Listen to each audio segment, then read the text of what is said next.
Bien, suspendemos oralidad y escritura. Vamos a retomarlo cuando nos concentremos en la realización del trabajo práctico número 1. En ese momento les brindaremos algunos ejemplos de análisis textual en donde estén implicados el código escrito y el código oral.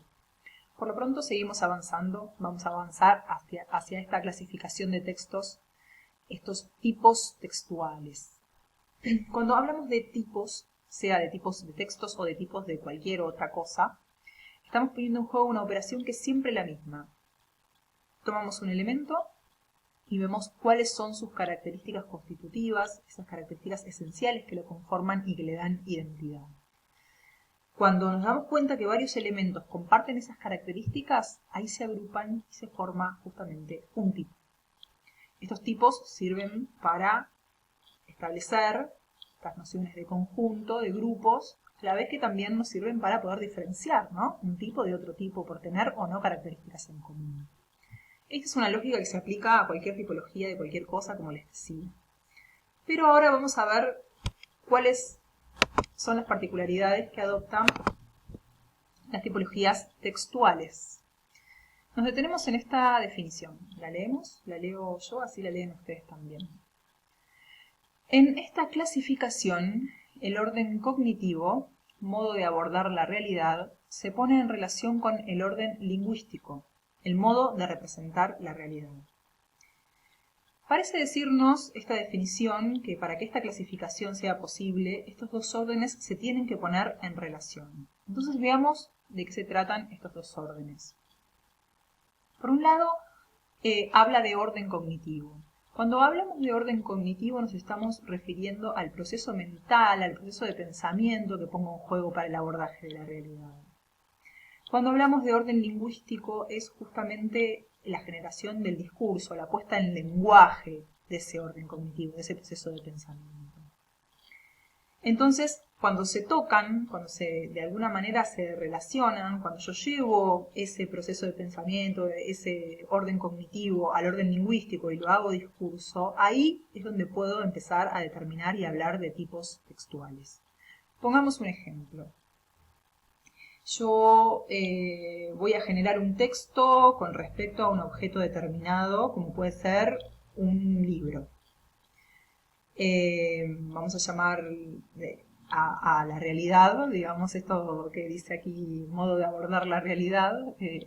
Esta realidad para nosotros va a ser el libro, un libro, ¿no? Un objeto tangible, un recorte posible de esa realidad, como podría llegar a ser cualquier otro objeto. Entonces, voy a generar un texto, un discurso acerca de ese libro. Ahora bien, puedo aplicar sobre este objeto diferentes órdenes cognitivos. Puedo, por ejemplo, hacer una descripción de ese libro, preguntarme cómo es, cuál es su color, su textura, su peso, su tamaño, cuáles son sus partes. Una descripción. Eso corresponde a un tipo de texto. ¿Sí? Yo pongo eso en discurso y va a ser un tipo de texto. Ahora, si cambia el orden cognitivo, va a cambiar el tipo textual. Por ejemplo, yo ya no me voy a preguntar cómo es. Por ejemplo, me voy a preguntar, bueno, ¿cuál es mi postura con respecto a este libro? ¿Qué pienso? Pienso que este libro es pertinente para la formación de estudiantes en determinado campo de conocimiento. Sí, ¿por qué? No, ¿por qué? Voy a argumentar, voy a pensar, voy a dar mi punto de vista. Bueno, fíjense cómo ya es otro el proceso de pensamiento que estoy ejerciendo sobre ese objeto. Y por lo tanto, eso lo voy a poner en discurso y va a resultar otro tipo textual. Bien, no solo se trata del orden cognitivo entonces, sino también del orden lingüístico, la diferenciación entre tipos textuales, porque en el orden lingüístico estos procesos de pensamiento se van a organizar en determinados elementos discursivos de determinada manera. Van a generar lo que llamamos secuencias textuales, que ya lo vamos a ver. Avancemos un poco sobre cuáles serían estos tipos textuales. Sepan que vamos a ver estos 4 en lo que queda del curso, que según la teoría desde la cual se aborde son más y tienen diferentes nombres también, son diferentes, pero vamos a ver estos 4 en el marco de la materia.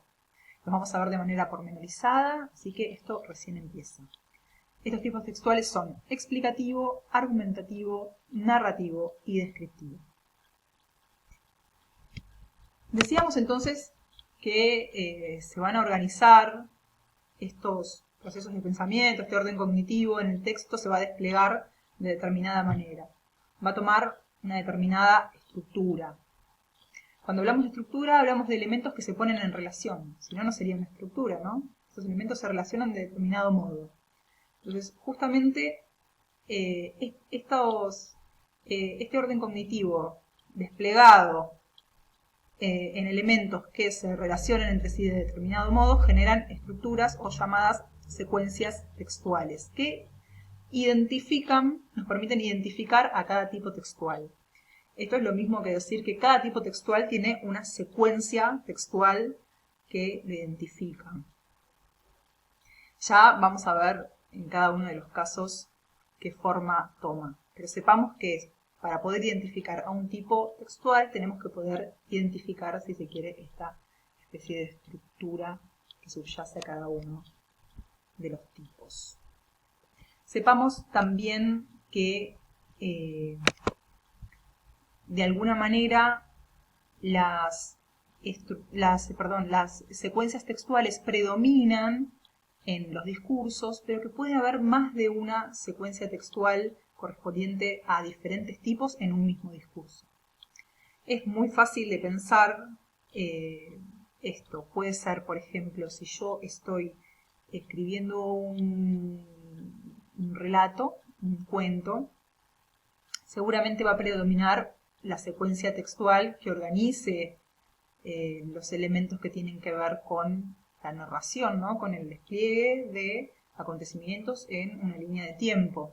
Pero también puede ser que en este cuento yo exponga algún tipo de argumentación sobre algún tema en particular, que lo haga de manera explícita, ¿no? Que organice, articule ese texto diciendo cuál es mi punto de vista con respecto a un tema en particular. Puede que, por supuesto, haga una descripción de cómo es un personaje, de cómo es un sitio determinado. Seguramente predomine la secuencia textual narrativa, pero eso no quiere decir que no pueda haber secuencias de otros tipos textual conviviendo en el mismo discurso. Eso por un lado, ¿no? Saber que siempre las secuencias nos van a servir para identificar el tipo, pero que pueden convivir en un mismo discurso, si bien generalmente predomina una sobre la otra. Entonces, lo que nos encontramos cuando hablamos de secuencia textual, en definitiva, son de estas estructuras dotadas de una organización interna que les propia a cada tipo textual. O sea, identificarlas va a permitir identificar el tipo textual. Eso por ahora, algunas cuestiones preliminares para comenzar a adentrarnos en la lógica de esta clasificación. Lo que nos queda es ver cada uno de los tipos, sus implicancias, y ahí vamos.